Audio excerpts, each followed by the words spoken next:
ರಾಜಮ್ಮನವರು ಸುಮಾರು ವರ್ಷಗಳಿಂದ ಇದೇ ಗ್ರಾಮದಲ್ಲಿ ವಾಸವಾಗಿದ್ದು, ಇವರಿಗೆ ಸುಮಾರು ದಿನಗಳಿಂದ ಯಾವುದೇ ಗ್ರಾಮ ಪಂಚಾಯತಿ ಆಗಲಿ ತಾಲೂಕ್ ಪಂಚಾಯತಿ ಆಗಲಿ ಇವ್ರಿಗೆ ಕರೆಂಟ್ ಇಲ್ಲ, ಇರೋಕ್ಕೆ ಸ್ಥಳ ಇಲ್ಲ, ಯಾರು ಮಾಡಿಕೊಡ್ತಾ ಇಲ್ಲ.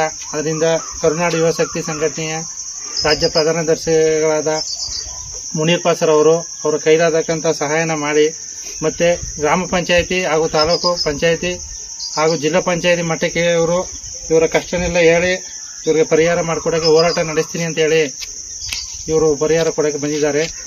ಅವರಿಗೆ ಸಂಘಟನೆ ಪರವಾಗಿ ವಂದನೆ.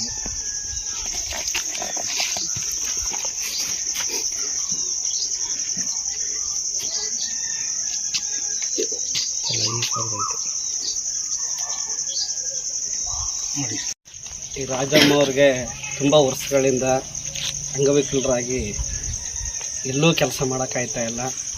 ಮನೇಲಿ ಅಡುಗೆ ಮಾಡೋದು ಕಷ್ಟ, ಬಟ್ಟೆ ಒಗೆಯೋದು ಕಷ್ಟ, ಎಲ್ಲದರಲ್ಲೂ ಇವ್ರ ತಮ್ಮ ನಾಗರಾಜು ಅಂತೇಳಿ ಅವರು ಹೆಂಡತಿ ಮಕ್ಕಳೆಲ್ಲ ಅಲ್ಲೇ ಕೋಟೆಕರಲ್ಲಿರೋದು. ಆದರೂ ಎರಡೂ ಹೆಂಡತಿ ಮಕ್ಕಳನ್ನೂ ಬಿಟ್ಟಿಲ್ಲ, ಈ ಕಡೆ ತಾಯಿ ಅಕ್ಕಳನ್ನೂ ಬಿಟ್ಟಿಲ್ಲ.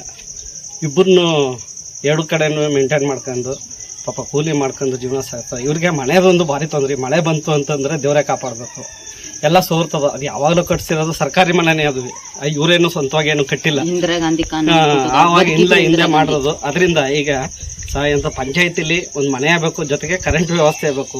ಸೋಲಾರ್ ಲೈಟ್ ಇಟ್ಕೊಂಡಿರ್ತಾರೆ, ಅದು ರಿಪೇರಿ ಆದರೆ ಮೇಣದ ಬತ್ತಿ ಎಸ್ಕೊಂಡು ಜೀವನ ಮಾಡಬೇಕು, ಊಟ ಮಾಡಬೇಕು. ಕತ್ತಲಲ್ಲಿ ಇಲ್ಲಿ ನೋಡ್ತಿದ್ರಲ್ಲ ಗಿಡ ಗಂಟೆ ಎಲ್ಲ ಬೆಳ್ಕೊಂಡವ.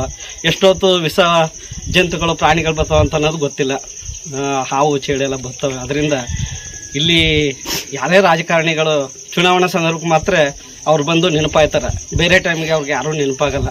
ಇವಾಗ ಪಾಪ ತುಂಬ ಹೀನಾಸ್ಥಿತಿಯಲ್ಲಿ ಬದುಕ್ತಾ ಇದ್ದಾರೆ. ದಯಮಾಡಿ ಇನ್ನಾದರೂ ಅಧಿಕಾರಿಗಳು ಎಚ್ಚೆತ್ಕೊಂಡು ಗ್ರಾಮ ಪಂಚಾಯತಿ, ತಾಲೂಕು ಪಂಚಾಯತಿ ಮತ್ತು ಇದು ಸಮಾಜ ಕಲ್ಯಾಣ ಇಲಾಖೆ ಬಂದು ಗಮನಿಸಿ ನೋಡಿದ್ರೆ ಒಳ್ಳೆಯದು. ಮುಂದಿನ ದಿನಗಳಲ್ಲಿ ಇನ್ನೂ ಮೀಡಿಯಾಗೆ ಹೋಗ್ಬೇಕಾಯ್ತದೆ.